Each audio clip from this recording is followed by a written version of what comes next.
You know, when most people hear the word minimalism, they think it's about buying less stuff and owning fewer things. Clean rooms, white walls, one pair of underwear. Ew. But real minimalism, the kind that actually changes your life, isn't about just buying less.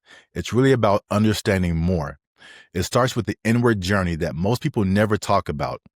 Understanding yourself, understanding your patterns, and understanding the invisible forces that push you to want more, to chase more, to spend more.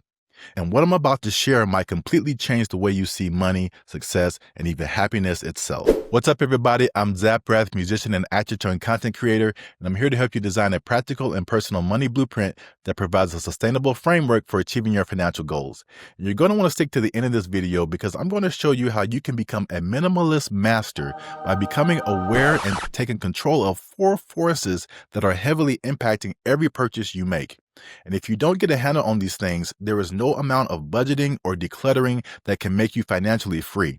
But before we jump into this, all I ask, as always, is that you hit that like button because that lets the almighty algorithm know that this is a cool video and more people should see it. All right, let's start with social influence, probably the most powerful of them all. Because as humans, we are wired to seek belonging and approval. This is literally in our DNA. And a study published by the Journal of Consumer Research found that people are more likely to buy products that signal status and social identity, even if they don't consciously realize it. You see a shirt, and people might buy it or they might not. I put the Supreme logo on that shirt, and people will wait in line hours for it.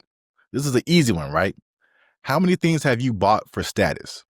From t-shirts to houses, people buy so many things for status and social identity. And I mentioned this before in another video. Jordans, right? Very popular shoe brand. I have nothing against the brand. I bought a pair and I literally just bought it for status. I'd never owned a pair and I said, hey, I can afford Jordans now. Let me buy Jordans. And they do their job. When I wear them, I get compliments. But guess what? I rarely wear them. They're not comfortable for me. I don't like them. Like, sorry, Mr. Jordan. It was just a status purchase, and it wasn't a purchase that was for my fulfillment. And these kind of things are amplified in social media, right? Every time you scroll, you're seeing people showing off these curated versions of their life, and it can trigger jealousy and comparison and FOMO. But minimalists flip the script, right? When you understand how much of your spending comes from trying to keep up, you start spending for yourself and not for validation. Minimalism isn't about depriving yourself. It's about freeing yourself from the expectations of others. It's choosing to define success by how much peace you have, not how much stuff you have.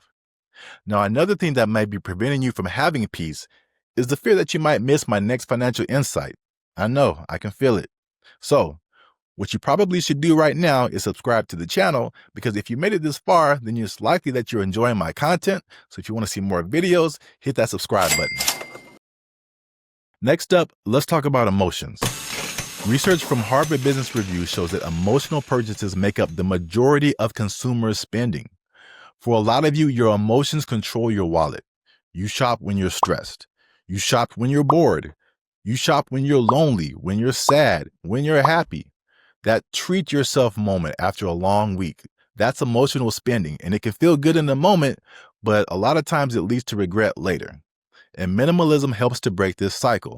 When you become aware of your emotional triggers, you can start pausing before you buy. Ask yourself, am I buying this to solve a real problem or to fill an emotional gap? Sometimes you're using shopping to fill an emotional void when a walk around the block can fix it. A workout can fix it. A good night's sleep can fix it. Now, am I saying you should never buy yourself things or treat yourself? No, but you need to be aware that you are making emotional purchases because it can get out of hand really quick. Think about it. The entire stock market, $67 trillion, runs on people's emotions. The fear and greed index, market sentiment, that's people's emotions. And billions of dollars are gained or lost because of this. And if you work on maintaining a minimalist mindset, especially when it comes to emotional spending, you can then build emotional resilience, which is a key component of true financial freedom. Now let's dive into situational influence. And this refers to the context surrounding your purchase decisions, the time, the place, or even your physical state when you buy. Studies in psychology and marketing show that people spend more money when they're tired, hungry, or distracted. And retailers know this. They want you in a state of craving and desire. And the sales and marketing industries are masters at creating environmental situations that make you want to buy. From the lighting to the in-store music to the candy at the checkout line. Even certain smells make you want to buy more. Think about all the times you spent money just because you were out. Just because it was a certain time of year. Just because it was on sale. On sale, you're being duped. They're just bringing it back to the price it was before they raised it 6 months ago. You're being duped into buying things you don't need. Minimalism improves your resistance to this impulsivity. And you can ask yourself, if I wasn't in this situation, would I still buy this? Now, obviously, again, if you're hungry, buy food. It's not about denying yourself. It's about making sure that the purchases you do make are made with intention and not through manipulation. Conscious choices that truly bring value to your life. And one choice that can immediately bring value to your life is trying out the Gemini and Kraken apps. For example, if you download the Gemini app using the link in the description of this video, deposit at least $100 and trade it for crypto, excluding stablecoins, you'll receive a $50 bonus within 30 days just for trying it out. And if you download the Kraken app using the link in the description of this video, deposit at least $100 and trade it for crypto, again, excluding stablecoins, you'll get a $15 bonus within 2 weeks. So if you try both apps, just by watching this video, you can earn an extra $65, and that's a 32.5% return on your money right off the bat. Wow, nice. All right, last but not least, cultural influence. Your environment and upbringing shaping what you value. And every culture has its own way of looking at money. And in some cultures like America, status symbols matter. Big homes, luxury brands, high-end cars. And the average American household has over 300,000 items. So a minimalism approach can be difficult with the cultural influence of extravagance. Meanwhile, in other cultures, frugality and practicality and community are more important. Studies from the Journal of International Consumer Marketing show that these cultural scripts influence not just what people buy, but how they define success. And in the US, success is really defined by accumulation. And minimalism questions these cultural norms. That's why it's so important. Does having all of these things really benefit me? Am I building my own happiness, or am I just buying someone else's version of happiness? So minimalism may sound difficult or even impossible to some people, but this can greatly improve your quality of life. There have been scientific studies on this, and there are a laundry list of benefits to taking a minimalist approach. And even recently, I got rid of a large item that was a source of stress in my life. And maybe I'll make a video about it later, but I thought I couldn't live without this thing. I thought I couldn't function without it.